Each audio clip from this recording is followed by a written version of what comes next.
ప్రియ దేవుని బిడ్డలారా, బైబిల్ చదవటం వినటం వల్ల మనలో విశ్వాసం పెరుగుతుంది. మన మార్గానికి త్రోవ చూపుతుంది. సమస్త జనులను శిష్యులనుగా చేయుడి మత్తయి 28:19 వచనంలో దేవుని వాక్యం తెలియచేస్తోంది.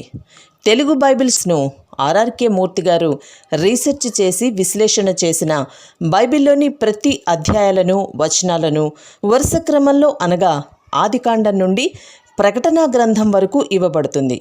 ప్రతి ఒక్కరూ ఆధ్యాత్మికంగా విశ్వాసంలో బలపడి మీ జీవితంలో ఎదుర్కొంటున్న సమస్యల నుండి విడుదల పొందండి. ప్రతి ఒక్కరూ మీ దీవెన టీవీని సబ్స్క్రైబ్ చేసి ఈ వాక్యాన్ని లైక్ చేసి మీ మిత్రులకు బంధువులకు షేర్ చేయండి.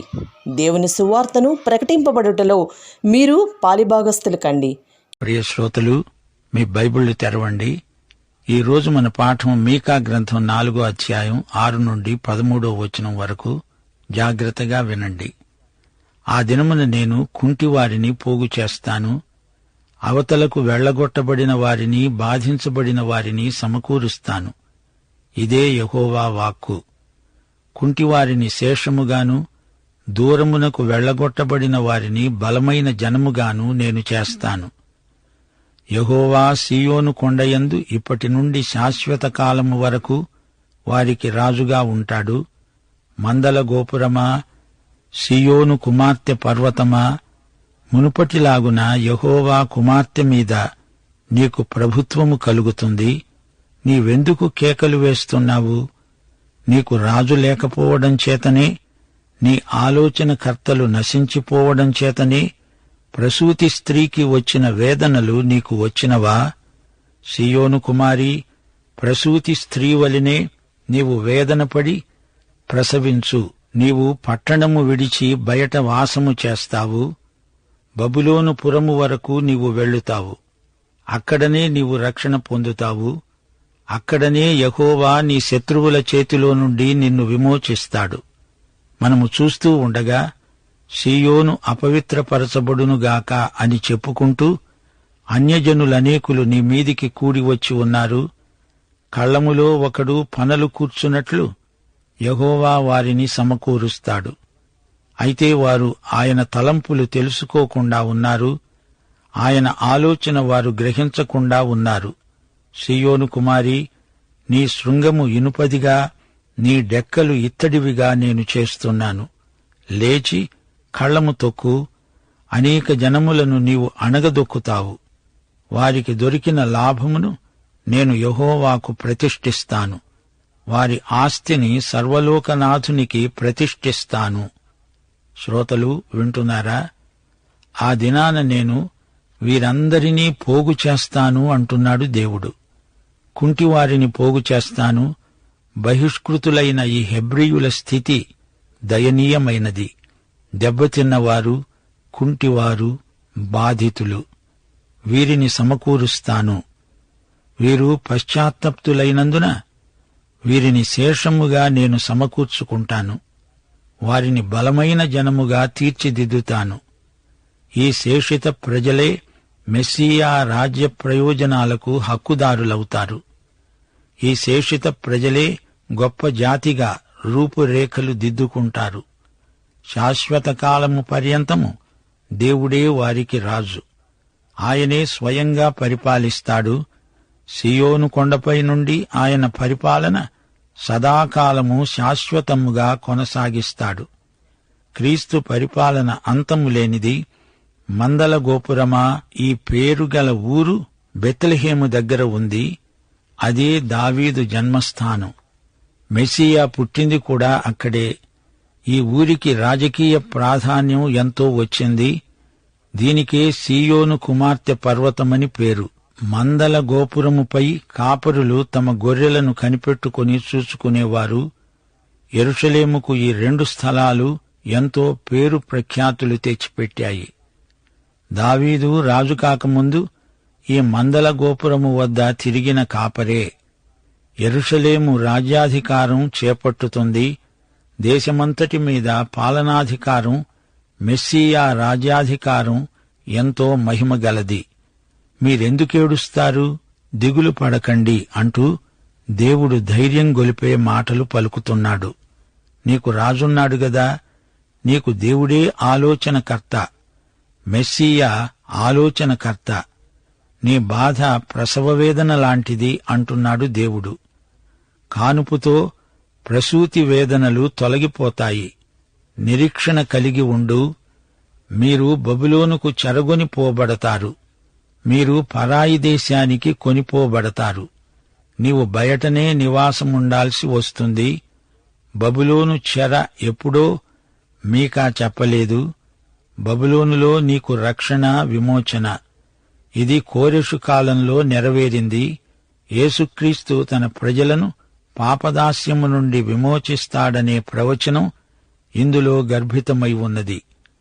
అన్యజనులనేకులు నీ మీదికి వచ్చారు. అష్షూరు ముట్టడిని గురించి ప్రవక్త మాట్లాడుతున్నాడు. ఇంకా అనేక మంది రాజులు వచ్చి ముట్టడిస్తారు.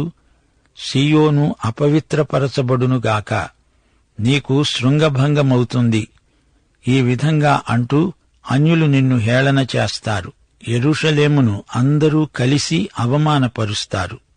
వారు దేవుణ్ణి ఎరుగరు. దేవుని సంకల్పమేదో వారికి తెలియదు. దేవుని ప్రజలేమీ నశించరు. వారి శత్రువులే హతమైపోతారు. దేవుని తలంపులను వారెరుగరు. దేవుడు తన ప్రజలను వీరి చేతికి ఎందుకు అప్పగిస్తున్నాడో వీరికి తెలియదు. వీరికి దేవుని ప్రణాళిక తెలియదు. అజ్ఞానులు.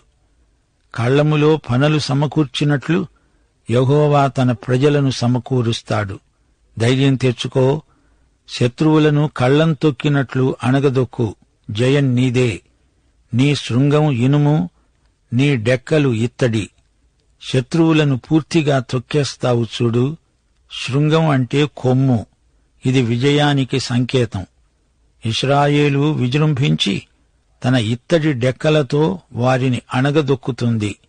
వీరి విజయం సర్వలోకనాథుడైన యెహోవాకే ప్రతిష్ఠితం. శ్రోతలు గమనించండి. దేవుని మాట వినటం లేదని దేవుడు తన ప్రజలను అన్యులకు అప్పగించి తన ప్రజలను మరీ దారుణంగా బాధించినందుకు అన్యరాజులను కూడా దేవుడు శిక్షించడం మనకు విచిత్రంగా కనిపిస్తోంది గదూ. ప్రియశ్రోతలు వినండి. మీకా ప్రవక్త 1000 ఏండ్ల పరిపాలనను గురించి ప్రవచించాడు. కుంటివారిని నేను సమకూర్చుకుంటాను అంటే ఆ కుంటితనం ఇశ్రాయేలు జాతిదే. ఇశ్రాయేలీయులు ఎంతో శ్రమబాధితులు అంటున్నాడు దేవుడు.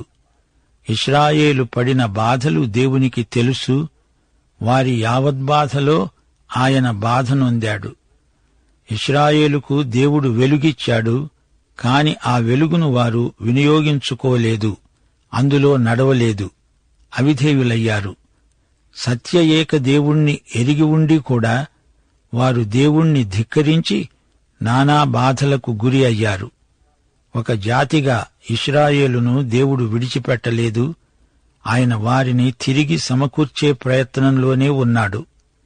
ఈ లోకం దేవుని సృష్టి. ఇది దేవుని లోకం. దేవుని నియమాలను ఉల్లంఘించిన నేరానికి దేవుడు నిన్ను శిక్షించడం న్యాయమే కదా.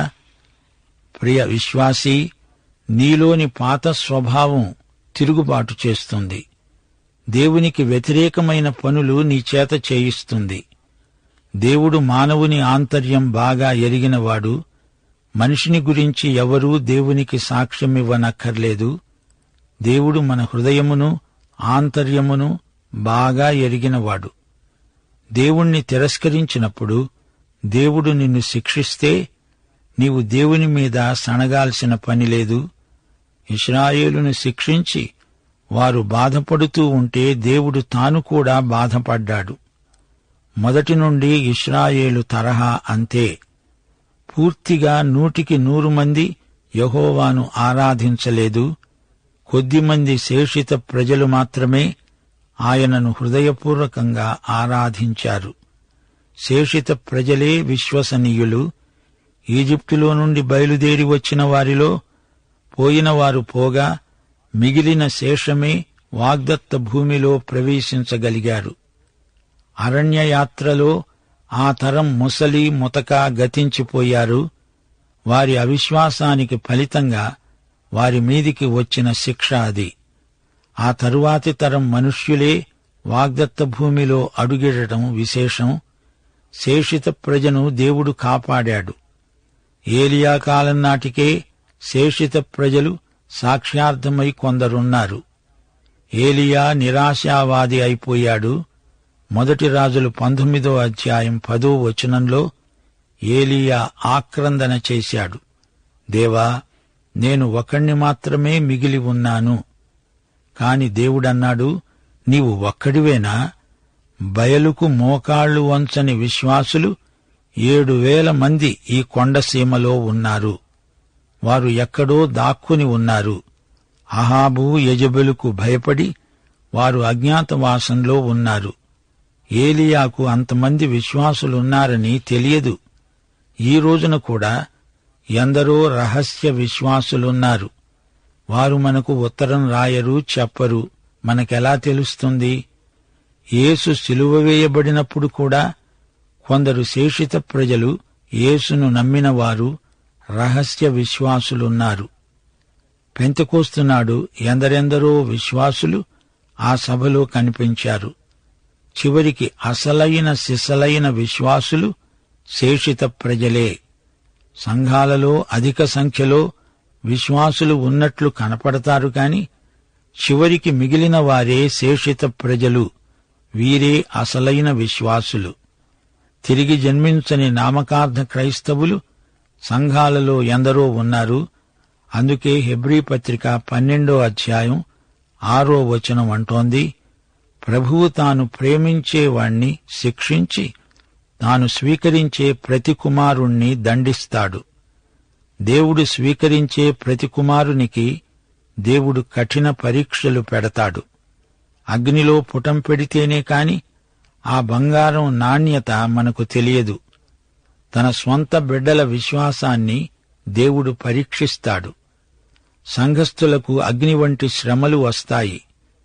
చివరికి వాస్తవ విశ్వాసులు శేషిత ప్రజలే అని మనకు ఇట్టే తెలిసిపోతుంది. ఈ రోజున కూడా ఇశ్రాయేలీయులలో శేషిత ప్రజలే ప్రభువుకు చెందినవారు. ప్రతి జాతిలో కూడా ప్రభువును ఎరిగిన శేషిత ప్రజలు ఉన్నారు. స్థానిక సంఘాలకు తెలియని రహస్య విశ్వాసులు ప్రతి పట్టణంలోనూ ఉన్నారు. నామకార్థ విశ్వాసుల బలహీన సాక్ష్యం వల్ల రహస్య విశ్వాసులు రహస్యంగానే ఉండిపోతున్నారు, బయటికి రాలేకపోతున్నారు. శేషిత ప్రజ అనే మాట బైబిలులో చాలా ప్రాముఖ్యమైనది. గమనించండి. బాధితులైన బహిష్కృతులైన వీరిలో నుండి దేవుడు నమ్మకమైన శేషిత ప్రజను సమకూర్చుకుంటున్నాడు. వారందరూ తిరిగి రాగా దేవుడు వారిని గొప్ప జాతిగా గుర్తించి వారికి పునరుజ్జీవం ప్రసాదిస్తాడు. బాధితులైన నా ప్రజలలో శేషిత జనం మాత్రమే సమకూర్చబడతారు. వారిని దేవుడు ఒక బలమైన జాతిగా ఏర్పరుస్తాడు. మహాశ్రమల కాలంలో వారికి కాపుదల ఉంటుంది. రాజ్యస్థాపన ఇంకా భవిష్యత్తులోనే జరుగుతుంది. సీయోను కుమారి, ఏడుస్తావెందుకు? ఓదార్పు నొందు. ప్రసవ వేదన పడుతున్నావా? ఓర్చుకో. కానుపు నొప్పులు కనే స్త్రీకే తెలుసు, ఈ నొప్పులు ఎల్లకాలం ఉండవు. నెబుకద్నెజరు వస్తాడు, యూదారాజ్యాన్ని ముట్టడిస్తాడు, యెరూషలేమును పట్టుకుంటాడు. 3 సార్లు ముట్టడి జరిగింది. 3వసారి పట్టణాన్ని ధ్వంసం చేశాడు. దేవాలయాన్ని పడగొట్టాడు. పట్టణాన్ని నేలమట్టం చేశాడు. యెరూషలేమును పూర్తిగా తగలబెట్టాడు.